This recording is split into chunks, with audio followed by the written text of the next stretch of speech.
मंदिर की स्थापना क्यों की जाती है जबकि भगवान कण कण में व्याप्त हैं? बहुत सारे सवाल मेरे पास आते हैं। आज इसी विषय को लेकर हम आगे बढ़ रहे हैं और आप लोगों के बीच आ रहे हैं।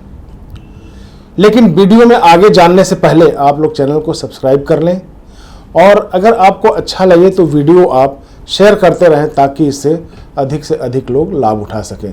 नमस्कार, मैं हूं रेवती रमण पांडे और भव्य भारत न्यूज़ में आप सभी दर्शकों का स्वागत है। मंदिर निर्माण एक रहस्य होता है। इसको विधिवत जानते हैं कि क्यों मंदिर बनाया जाता है और मंदिर बनाने के पीछे कारण क्या होता है। जबकि कण कण में भगवान होते हैं तो फिर मंदिर की आखिर जरूरत क्या पड़ गई। मंदिर स्थापना के पीछे का जो रहस्य है वह यह है कि व्यक्ति के व्यवहार में प्रेम, सद्भावना, समरसता बनी रहे और जीव का नैतिक, आध्यात्मिक, परमार्थिक कल्याण हो। इस उद्देश्य को ध्यान में रखकर ही मंदिर की स्थापना की जाती है। पहला उद्देश्य तो ये रहा। दूसरा है आत्मवत सर्वभूतेषु सर्वभूत हितेरता की कामना, सद्भावना ही मंदिर के निर्माण का मूल कारण है।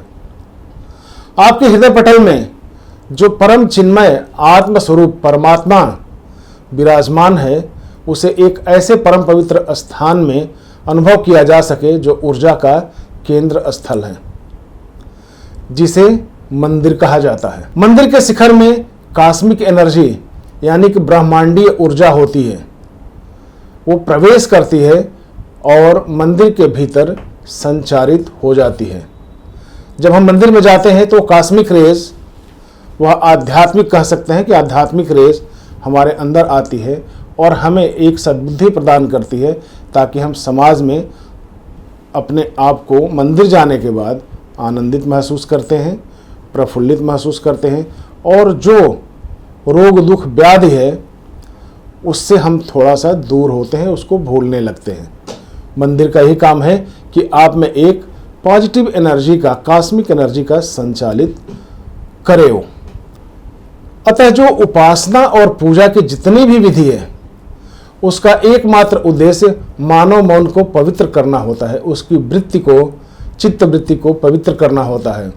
उसको एकाग्र करके मनोभाव को दृष्टिगत करना होता है और यही कारण है कि ऋषियों ने इस पूजन पद्धति को बनाया है और उसी के आधार पर मंदिर का निर्माण किया है ताकि जिस रूप में देवी देवता होंगे, अगर उस पद्धति से, ऋषि मुनियों को बनाए हुए पद्धति से अगर आप पूजा पाठ करते हैं तो निश्चित तौर पे आपको मनोवांछित फल मिलता है और उसका लाभ मिलता है। हम एक एग्जाम्पल लेते हैं, उदाहरण लेते हैं। तो अब जैसे पुष्प का अगर हम लें तो पर्यायवाची शब्द है सुमन। सुमन का मतलब कि भगवान की पूजा करते करते हमारा मन पुष्प की तरह खिल जाए, सुंदर हो जाए। मन का सुंदर हो जाना ही सुमन होता है, सुमन कहलाता है, यानी कि सुमन, सुंदर मन। इसलिए पुष्प को हम सुंदर मन कहते हैं और जितने अच्छे पुष्प आप देखते हैं उसी तरह से पुष्प की भांति आपका मन भी आह्लादित हो जाता है। इसलिए हम भगवान पर पुष्प अर्पण करते हैं। दूसरा कारण इसमें जो होता है, पुष्प अर्पण करने के बाद जो कॉस्मिक रेज आपको मिलती है उससे आप प्रसन्नचित होते हैं, आपका मन प्रसन्नचित होता है। प्राचीन देवी देवताओं के जो मंदिर होते हैं वो बड़े विशाल हुआ करते थे और उसका जो मुख्य द्वार होता था वो बड़े ही छोटे हुआ करते हैं। आज भी कई जगह ऐसे आपको देखने में मिल जाएंगे। छत उसकी थोड़ी नीची हुआ करती थी और दरवाजे जो है उसके छोटे हुआ करते थे। इसका मतलब क्या हुआ? इसका मतलब ये हुआ कि मंदिर में प्रवेश करने के पूर्व अपने पदत्राण कहते हैं हम जूते चप्पल को, तो अपने पदत्राण हम त्याग दें, दरवाजे के बाहर उतारने का विधान रखा गया है। इसका उसके पीछे का विज्ञान यही है कि आप चाहे एमपी हो, एमएलए हो, डीएम हो, पीएम हो, एसडीएम हो, इंजीनियर हो, जो कुछ भी हो, अपने ऊंचे पद त्राण को त्याग दें, वहीं बाहर रखें और बाहर रख के आप मंदिर में आएं तो आपको मनवांछित फल की प्राप्ति होगी। क्योंकि वहाँ पर आपके पद की महिमा नहीं है, वहाँ पे उस कॉस्मिक एनर्जी की महिमा है जिससे आप सराबोर होते हैं और उससे मिलने वाले फल को प्राप्त हो जाते हैं। अब आप समझिए कि अगर हम जूते चप्पल मंदिर में अलाउ कर दें तो क्या होगा। एक तो पहला कारण ये होगा कि आप बड़े शान से गए और आपके पीछे बहुत सारे लोग चले गए, आपके जितने भी अंगरक्षक हैं वो भी जाएंगे, आप भी जूते पहने चले गए, सर बिल्कुल मंदिर का द्वार छोटा नहीं बड़ा है तो आप सीधे बिल्कुल चले जाएंगे, तो आप में जो घमंड है, जो आप में बाहर की गंदगियां हैं वो सब लिए हुए आप जाते हैं। यानी कि जो गंदगी, जो अभिमान आप त्याग कर मंदिर में जाना चाहते हैं, वहां से कुछ लाभ करना चाहते हैं, वो आप जब उन चीज़ों को ही लेके मंदिर में जाएंगे तो फिर आप लाभ लेके कहाँ से आएंगे मंदिर में। तो इसलिए मंदिर में जो चीज़ें बनाई गई है उसका विशेष महत्व होता है, इसलिए लोग मंदिर में झुककर जाते हैं और वहाँ से उनको फिर और मंदिर के जो भी अंदर की सारी व्यवस्थाएं हैं वो उनको पॉजिटिव एनर्जी प्रदान करती है। अर्थात शरीर झुकने से मन भी झुकता है। और एक कहा गया है, आप लोग भी जानते होंगे, ये तो बहुत ही प्रचलित चीज़ें हैं, कि झुकते तो वो हैं जिनमें जान होती है, अकड़ तो मुर्दे की पहचान होती है। तो इसलिए झुकना अच्छा है। झुकने से बहुत सारी चीज़ें, बहुत सारी बाधाओं से आप छुटकारा पा सकते हैं। जहाँ प्रवेश द्वार होता है वहाँ पर घंटा भी लगा होता है। आप लोग देखे होंगे कि हर मंदिर के दरवाजे पर, प्रवेश द्वार पर एक घंटा लगा होता है, जिसके निनाद यानी कि उसकी आवाज़ से, उसकी ध्वनि से, ध्वनि तरंगों से हमारा मन मस्तिष्क क्या होता है, एकाग्रचित होता है। उस घंटे से इस तरह का वाइब्रेशंस निकलता है, धुन निकलता है कि आपके दिमाग में जो यहाँ पे पिट्यूटरी ग्लैंड है आपके यहाँ पे, उसको क्या करता है कि शांति प्रदान करता है। शांति प्रदान करने से क्या होता है कि आप की जो मनोवृत्ति है, वहाँ पे जो आप अंदर के सिस्टम देख रहे हैं उसमें एक आस्था जगती है, और आस्था जगने के बाद आपके मन को प्रफुल्लित करती है, वो आनंदित करती है। अतः उस घंटे को बजाकर मंदिर में जब आप प्रवेश करते हैं तो क्या होता है कि आप शरणागत भाव से हाथ जोड़कर देवी देवताओं प्रतिमाओं के दर्शन करने का आपको फल प्राप्त होता है। आशय यही है कि जो मन के अंदर में जो विराजमान है उसी से मिलती जुलती अगर मूर्ति अंदर रखी हुई है तो आपके मन में एक अजीब सी पॉजिटिव तरंग आती है और आपकी मनोकामनाएं सिद्धि करने में या आपके जो कठिनाइयां हैं उसको दूर करने में वो चीज़ें सहायक होती है। अब हम आते हैं उस मंदिर के अंदर जो मूर्तियां होती हैं उनका क्या मतलब होता है। देखिए, मूर्तियां अक्सर पत्थर से बनाई जाती है या किसी और चीज़ों से बनाई जाती है, मेटल से बनाई जाती हैं। ऐसा क्यों होता है? क्योंकि मूर्तियों को जब हम बनाते हैं तो मूर्तियां तो पत्थर हैं, यानी कि एक जड़ और एक चेतन।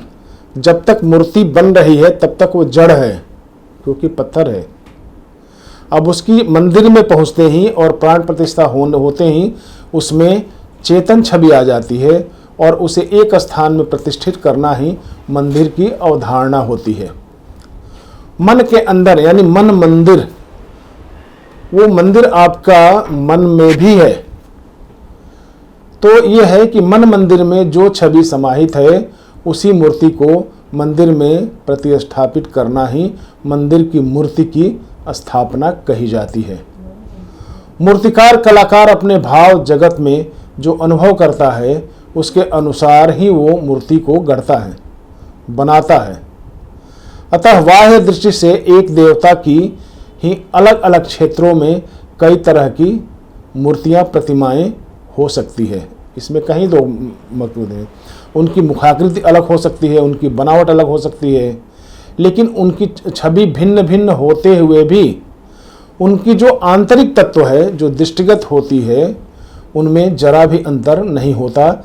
यानी कि मंदिर में जाने वाले लोगों की भाव वही होती है जो उस अमुक देवता के प्रति होती है। मूर्तिकार जो मूर्ति बनाता है, फिर हम यहाँ पे क्लियर कर दें, आपको स्पष्ट कर दें कि मूर्तिकार जो मूर्ति बनाता है, हर मूर्ति जड़ है और वह मंदिर में वह विधिवत प्राण प्रतिष्ठा के बाद वो चेतन युक्त हो जाती है।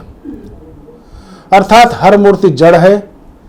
अपराध साधक का भाव जगत जब प्रबल हो जाता है तो मूर्ति बोल उठती है। अर्थात हर मूर्ति जड़ है। आराधक साधक का भाव जगत में जब प्रबल हो जाता है तो मूर्ति बोल उठती है। जो शिला मतलब पत्थर, जो शिला हथौड़े छेनी की मार से जो बनती है उसको हम एक दृष्टिगत कविता के रूप में भी लेते हैं। कविता क्या है? कहावत है एक तरह से, आप मान लीजिए कि जो शिला प्रस्ताव हथौड़ी छेनी के मार से जो बिखर गया हो वह बन गया कंकड़, और जो निखर गया वह बन गया शंकर। यहाँ हम यह कह सकते हैं कि योग साधना तप ध्यान के द्वारा एक साधक को यह अनुभव होता है, अहम ब्रह्मास्मि, मैं शुद्ध हूँ, बुद्ध हूँ, चेतन हूँ, ब्रह्म का अंश हूँ, यानी कि मैं ही ब्रह्म हूँ। और दूसरे साधक आराधक को साधना द्वारा उसी चेतना को उस रूप में अनुभव करता है। तत्त्वमसि अर्थात वह ब्रह्म तुम ही हो।